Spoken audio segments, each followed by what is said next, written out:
Hello everyone, in this video I'll be showing you the most OP Halsin build guide in Baldur's Gate 3. Now if you're leveling, it's best to start with the druid so you can skip past this first level that it'll take, but if you're at level 12, it's actually best to start as a sorcerer because this is going to give us constitution saving throw proficiency, so if we get knocked out of our wild shape, we're going to have a higher chance of holding our concentration.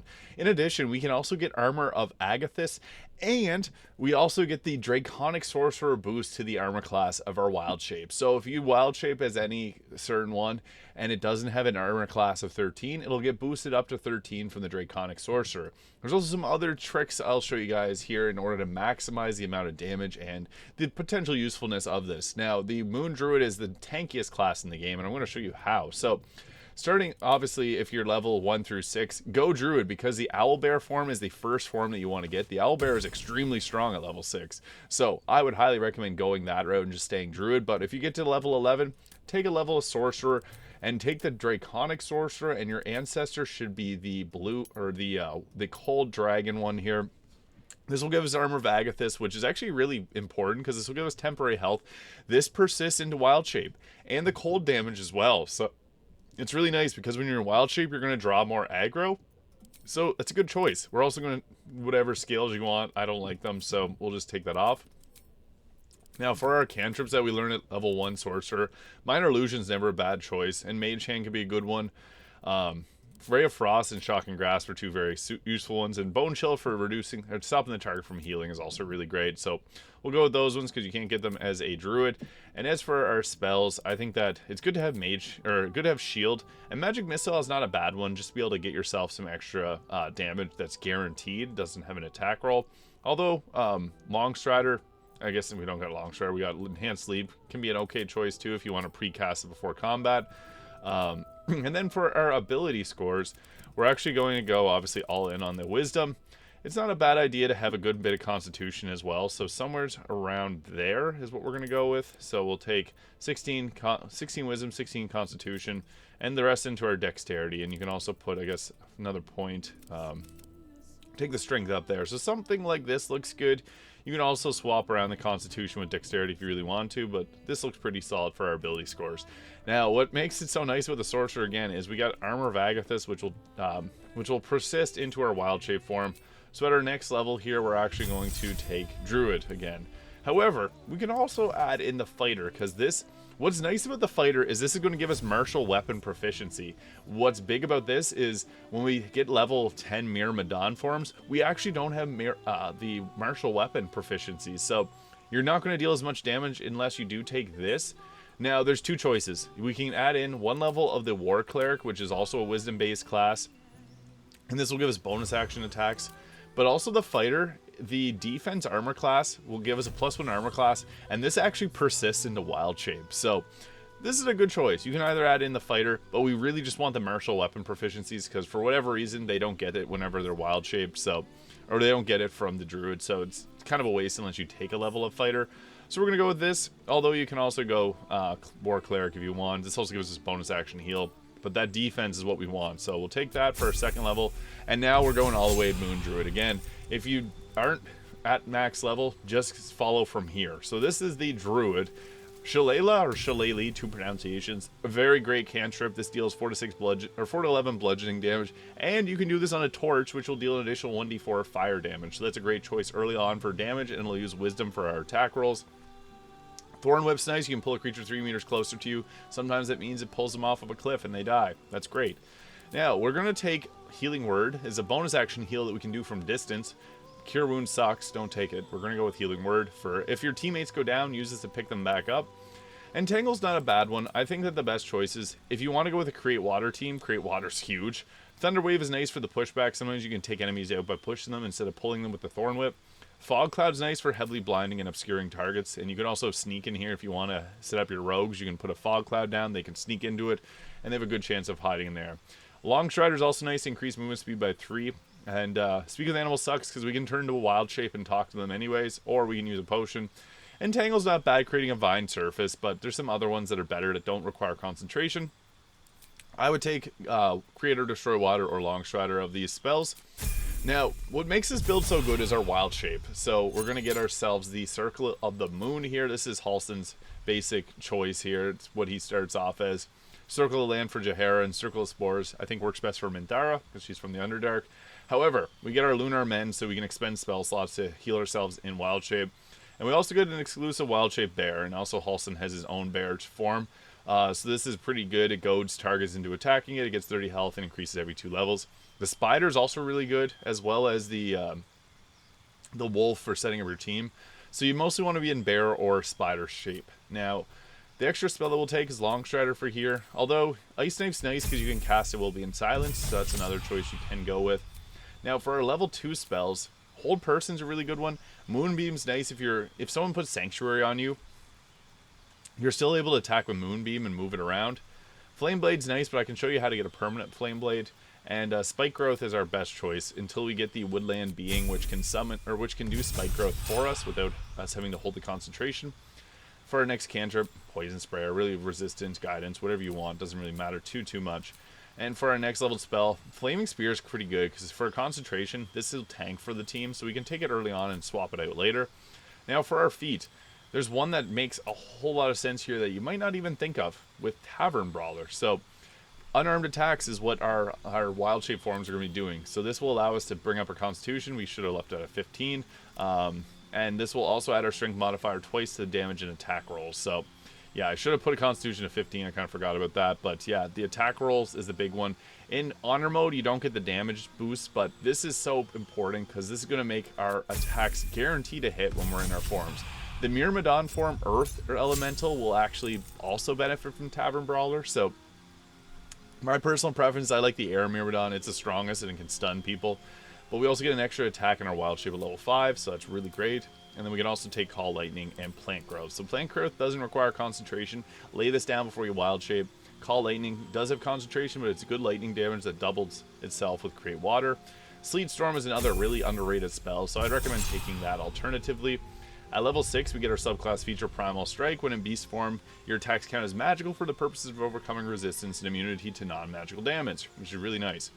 We also get the Panther, but the Owlbear form is our best choice now. We bonus action Owlbear and jump with it. It's pretty good.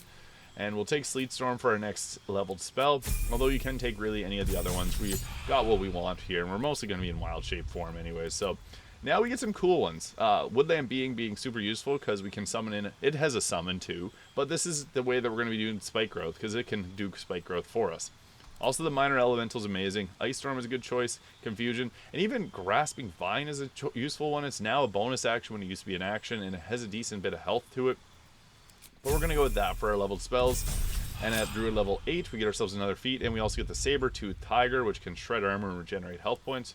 That's not a bad one. And we'll take Grasping Vine there. And for our feat, we can also... So we already got Tavern Brawler, which is really nice. But we can also go with Alert.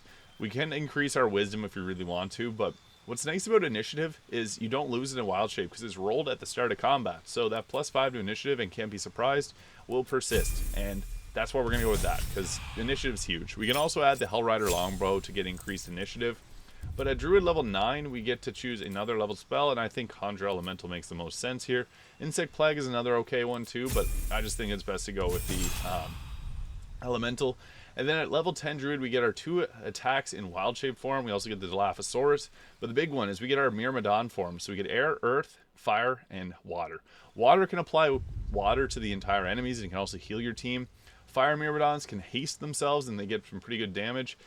Earth Elementals also can stagger people, knock them prone. And a nice benefit of this is it also gets the benefits from Tavern Brawler. And Air Myrmidon, my absolute favorite, because it can use the Electrified Flail as its attack and stun targets repeatedly, which is super good. And then for our final level spell, you can take like Insect Plague or really any of the previous ones. If you want Ice Storm or Wall of Fire, you can go with that. Oops, I took that off, so maybe Wall of Fire, and we'll go that way. I'll also show you the gear that we're going to use. Now, the unfortunate part about this is it doesn't get the benefits from gear like other classes do, so we do have a few items like the Shapeshifter Hat, which will give you an extra wild shape charge, which is restored on long rest. We have 3 wild shape, allowing us to do a Myrmidon and an Owlbear. I also have the Shapeshifter's Boon Ring, which while shapeshifting or disguising yourself, 1d4 bonus to all checks. So there's not many items that will persist in a wild shape. The Armor of Moonbasking gains 22 temporary health while casting Wild Shape, and these temporary health points reduce all incoming damage by 1. And you have +2 armor class and advantage on saving throws against spells while in our Wild Shape. It doesn't really matter whatever you put for gloves because they don't really matter too much. You could go with like something for outside of Wild Shape. So if you want to have like the Gemini gloves for giving double attacks on cantrips. I went the Vivacious Cloak because, again, you don't get a lot of benefits in Wild Shape, so you gain 8 temporary health while casting a spell in melee, not bad. And also the Disintegrating Nightwalkers, really, whatever boots that you find work best for you, so we'll go with that. And I also went the Genie Ring for a free mage hand, which is not bad. But the big ones being the ring, the hat, and our bow. The Hellrider Longbow gives us a +3 to initiative rolls and advantage on perception checks. And you can also attack people and add Fairy Fire, although this is just used for the advantage. The Flail the Ageless really put whatever on, but you can put on like, you can make permanent flame blades. I have a build on my, or I have a video on my channel on how to do that. It's kind of funny because you'll hold them out at all times, but typically what we want to be doing is before we get into combat, we're going to be setting up with our minor elementals. So we got 2 ice methods here. We also have our woodland being, so bring out all your summons, and you can upcast aid on them. So if you have someone at your camp being able to cast aid, this is super useful because then you can give them all extra health. And the woodland being has their own summon, and they can also concentrate on spike growth, so you don't have to, which is nice. So keep them kind of out of the combat, and you can let the wood woad get in there. We also have our own Myrmidons, which is nice because we'll also have level 12 ones. So I really like just doing it with 2 air elementals, or 2 air Myrmidons, because the nice thing is they get the electrified flail, which is super useful here. But when we attack with it, we can attack 3 times. They can only attack once, and this can stun a target for 2 turns, making them useless. Making it really good. The air Myrmidons are super useful. So there's our summons. And then we also have a Grasping Vine that we can use. So Grasping Vine's not a bad little extra, I guess, to bring in, because this will allow us to kind of, it has 26 health there. And it also gets all of the benefits that we can put on it. So even if you want to upcast 8 on it, you can do it that way as well. We also get spike growth. But really what we want to be doing is going into our Wild Shape form. So the Owlbear is kind of I mean, it's the iconic one for early game. Go with the Owlbear. It's huge and it's cool. I would use the air elementals afterwards, but the Crushing Flight is really the best benefit of this. So if you can stack yourself up really high and do Crushing Flight, it hits really hard.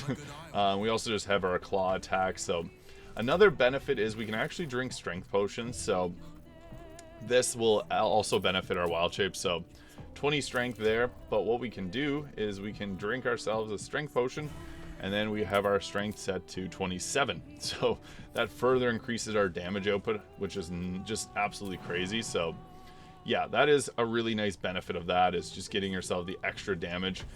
Get your bears up high as you can, like stack crates or something, and then you can have them jump down. It's a pretty good Wild Shape form.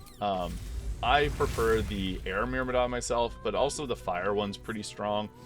All the Myrmidon forms are great. Just the air one is able to stun targets with its attack, which is really great, and also does lightning damage, which is one of the best damage types. So that's why I like to have 2 air Myrmidons going at it at the same time, because you can run up with your electrified flail, and this will potentially stun a target, and it hits pretty hard. So we stunned Will there, and whenever you stun someone, move on to the next target and stun them. I'm just kind of showing off. It has cool attack animations. Critical hit. The Earth Myrmidon will get its benefits from Wild Shape too. So even though we already have like a really high hit chance, anything helps really. So what this looks like in combat. So I'll show you a fight against the Duke Alder Ravenguard, because we can also turn invisible with this, which is kind of cool. So the air Myrmidon's really underrated. It also has a Raging Vortex, which can silence creatures. Never attack with this, up to 27 damage, but this does more damage, and this stuns them. So always do this attack. It's the best way to go about it. And we were able to stun them. So yeah, it has a pretty good chance of stunning. And we can stop that from being cast. Now, really odd we didn't get the high initiative, or I guess we got next initiative. Mince goes next. So usually we'll be the highest initiative because of our items and the extra benefit. Wow, we missed there with a really high hit chance. So we used up all of our attacks there. But yeah, the best part about this build is the ability to do that attack multiple times. And then if we also have our Air Myrmidon here, we can also follow it up. He's already stunned, so not a big deal. But typically you'd want to stun multiple targets with this. So you got 4 stuns potentially. that's really great. And then we have all of our summons as well. So the Moon Druid is extremely powerful and an underrated class in Baldur's Gate 3. So thank you so much for watching. If you found this video useful, please hit that subscribe button below. Thank you so much, and I'll see you all in the next video.